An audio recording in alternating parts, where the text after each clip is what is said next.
Hello, today is 1/24 of 26, and I am here with a video of what I eat in a day on my keto journey.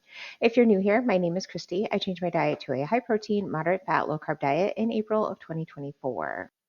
It is currently 10:30, and I am having my first meal of the day. So I made myself some coffee with 1 cup of Fairlife 2% milk, a serving of whey isolate protein powder, a serving of collagen peptides, and a serving of MCT oil.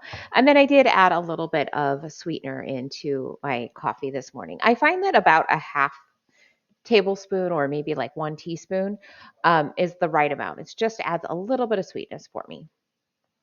And I am also making my second meal of the day. Oh, and I'm eating a donut from Conscious Comforts, which is a local bakery in my area that makes gluten-free, sugar-free donuts. So the recipe that I'm making for lunch is 20-minute lamb casserole. It is from this cookbook, Quick and Easy Ketogenic Cooking, by Maria Emmerich. I was so excited to find these new cookbooks at my library, so I am trying some of those recipes.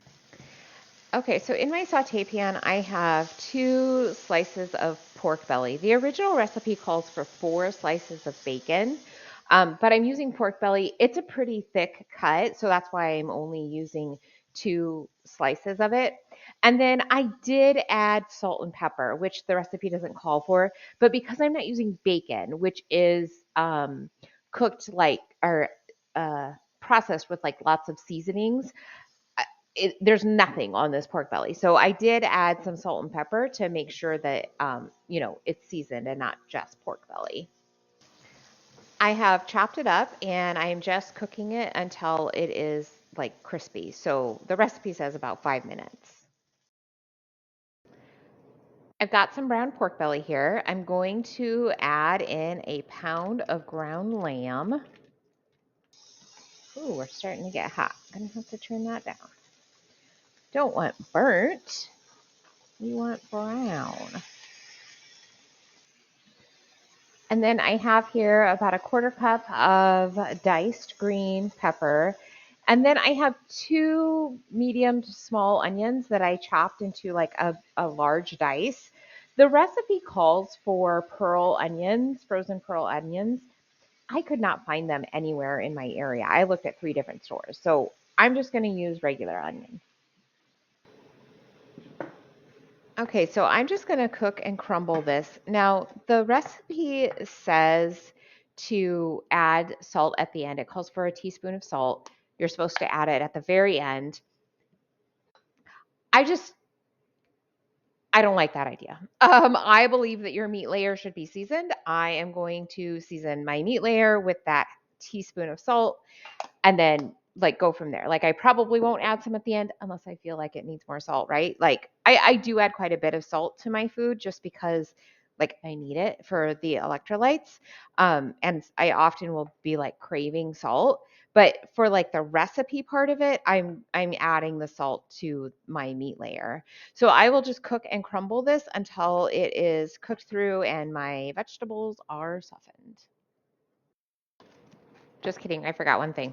I also need a teaspoon of minced garlic, so I'm going to get that in there too. And then I'll cook and crumble until it's cooked all the way through. My lamb is cooked through and my vegetables are starting to soften. The onions could use a little more time, but I am adding some cabbage. So this is supposed to be kind of like a noodle dish, and the cabbage is supposed to be like the noodle part. And you put the cabbage in, and then you cover it and let it cook for like I think it's like 5 minutes or something to like soften the cabbage down. Well, my onions will soften down while that's also happening. So I'm not going to worry about my onions not being like quite softened enough right now. So I do need to cover it. I'm going to get this stirred up and then I'll cover it and let everything get soft. Except, just kidding. I also need to add tomato sauce. So the recipe calls for 2 cups of tomato sauce. This can is 15 ounces. I'm not going to open another can to add another ounce. So I'm just going to use 15 ounces. I have my completed dish here. These are good sized servings. Like, I'm not even sure if I have a full serving here. It makes 4 servings, and it's a lot. I also have some boneless skinless chicken breasts that I had cooked up and was in my refrigerator just to help bump up my protein, especially since I didn't like double the meat in this like I often do. It's okay. I don't really like the tomato sauce in it. And I was really on the fence about even adding the tomato sauce. Everything else sounded like it'd be really good together. And I do think that the tomato sauce ruined it for me, which is really unfortunate. I think it could be good if it didn't have the tomato sauce and it had more seasonings in it. Like, I wish even like the lamb is just kind of there. Even though I did add that teaspoon of salt to the lamb, it's all very bland and really just tastes like tomato sauce, which I'm disappointed. I'll be able to eat it, but I wish it was better. It is 1:30 and we just got back from Target and I found a couple of new protein bars that I haven't tried before. So of course I wanted to try them. So the first one is Nix. This is crispy cookie protein bar. It has 210 calories, 11 grams of fat, 16 grams of protein, and then 18 carbs with 4 fiber and 10 sugar alcohol. So that's 4 net carbs in a bar. And this is what they look like.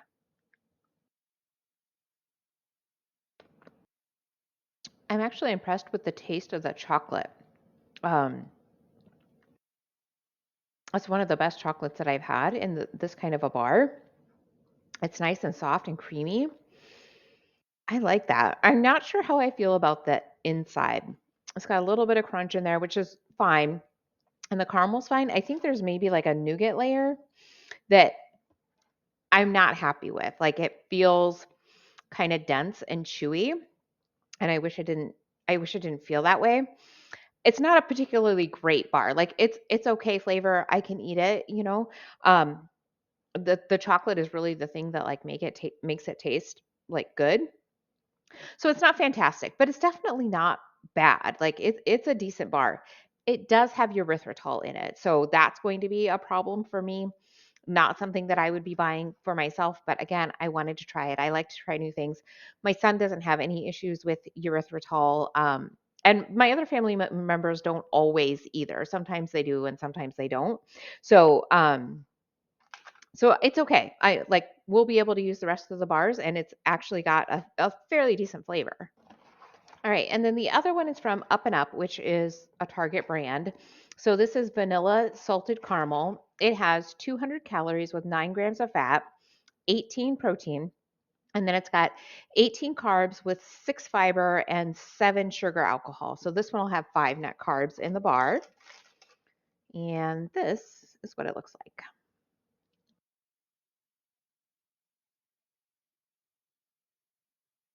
That's a decent bar too. Um, I like the flavor of it better than the other one. I think partly because I don't get that kind of like um, erythritol cooling, like kind of like aftertaste thing with it. This one does not have erythritol in it. It's got a much more intense flavor to it, pretty sweet. Um, and it doesn't taste so much like caramel. Like, you kind of get a little bit of caramel in there, but it actually tastes more like fruity than it does caramel. And it's not, right? Yep, it's vanilla salted caramel.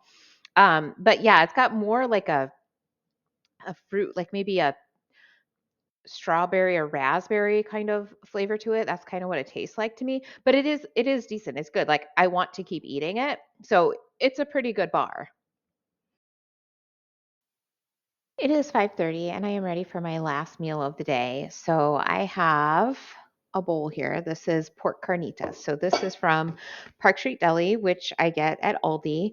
Um, in one serving, and I will eat 2.5 servings. There's 120 calories with 6 grams of fat, 2 carbs, which is 2 added sugars, and then 15 grams of protein.